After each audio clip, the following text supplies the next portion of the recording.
한 주간 이슈를 알아보는 앞으로에선 이번 주 화제였던 검찰 구형 의미에 대해서 알아보고 제13회 변호사 시험 합격자 발표 관련 얘기 구체적으로 나눠보도록 하겠습니다. 양윤석 변호사 모셨습니다. 어서 오세요. 안녕하세요.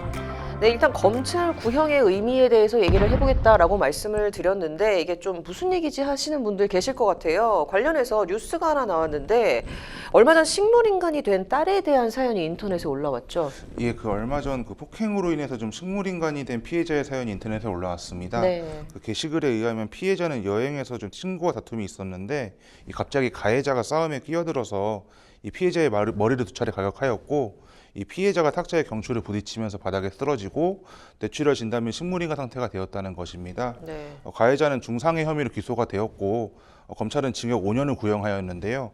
이 피해자 가족은 검찰의 구형이 너무 낮다며 억울함을 호소하였고 검찰은 양형조사를 통해서 구형 상향을 검토하겠다라는 입장을 밝혔습니다.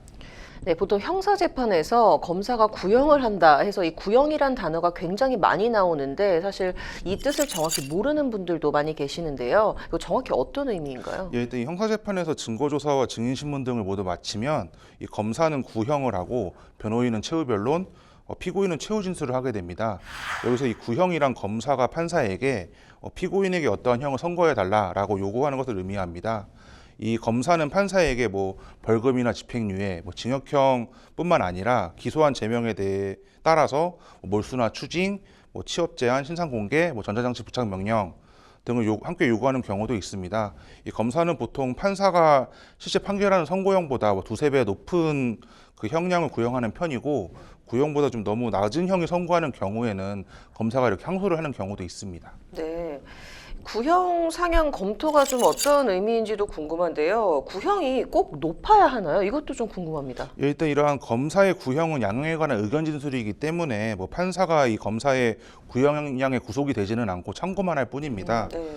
그렇기 때문에 이 죄가 중하거나 피해 회복이 전혀 이루어지지 않는 경우 등에는 이 검사의 구형보다 높은 형을 선고하는 경우도 있습니다.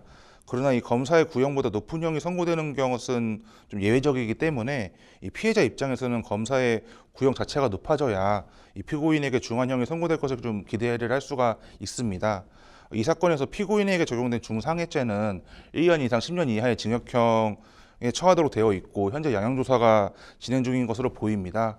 그래서 이제 앞으로 이 검찰이 피고인에 대한 구형을 변경할지 여부와 또 그에 따라서 법원이 어떠한 판결을 선고할지를 좀 지켜봐야 될 것으로 보입니다. 네, 저도 이 사연을 온라인으로 접하긴 했는데 굉장히 좀 안타깝더라고요. 법원이 좀 어떤 판결을 내릴지 지켜봐야 될 것 같습니다. 법조계 이슈 여기까지 들어보도록 하고요. 법조계 동정으로 넘어가 보겠습니다. 이제 제13회 변호사 시험 합격자가 발표가 있었죠? 예, 이 법무부는 4월 16일 제13회 변호사 시험 합격자를 발표했습니다. 네. 법무부는 이날 변호사 시험 관리위원회를 개최해서 대법원, 대한변호사협회, 법학전문대학원 협의회 등 유관기관의 의견과 동정자 수 등을 고려해서 합격자 수를 1,745명으로 결정을 했습니다. 네.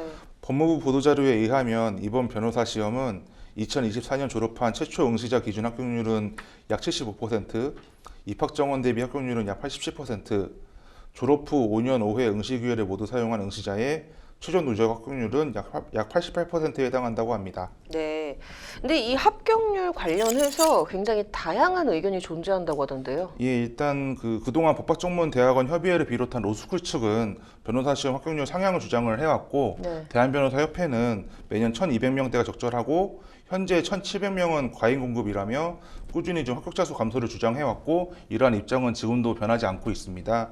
특히 서울지방변호사회는 17일 김정옥 회장 명의로 법률시장 포화 상태를 극복하기 위해서 유사지교 통폐합 등 대책 마련이 시급하다는 논평을 냈습니다. 서울에는 제13회 변호사 시험 합격자에 대한 축하와 환영을, 불합격자에게는 위로의 말을 전하면서도 우려를 표시했는데요.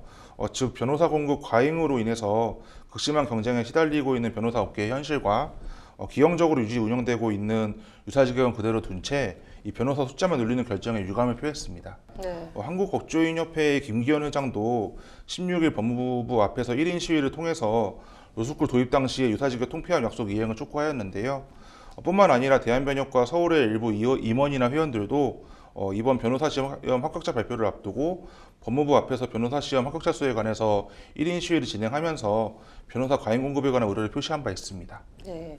변호사 시험 배출 인원에 관해서 좀 변호사님 어떤 생각이신가요? 예, 일단 정부는 2009년에 로스쿨 제도를 출범을 할 때 변호사 배출 규모를 늘리는 대신에 주사 직역 규모를 감축을 하고 결국은 통폐합을 해서 법률 사무를 다루는 직역을 변호사로 일원화하겠다고 한 바 있습니다. 네. 그러나 이 15년이 지난 현재까지 유사 직역 통폐합은 전혀 이루어지지 않고 있고 일부 유사 직역은 그 수가 수십 배 증가한 게 현실입니다. 네. 앞으로도 변호사 과잉 공급이 계속된다고 하면 법률 시장 포화로 인한 피해와 부작용이 우려가 되는 게 현실이고 네. 하루 빨리 좀 정부와 국회가 이 법조인 수급 정책을 좀 심도 있게 논의를 하기를 바라고 있습니다. 네, 사실 뭐 이거 저희도 꾸준히 보도를 했던 건데 변호사 시험 합격자 수와 좀 유사직역 논란에 대한 것은 꾸준히 지금 계속 이어져 오고 있지 않습니까? 좀 적절한 합의점을 찾았으면 하는 바람입니다. 이번 주 여기까지 듣도록 하겠습니다.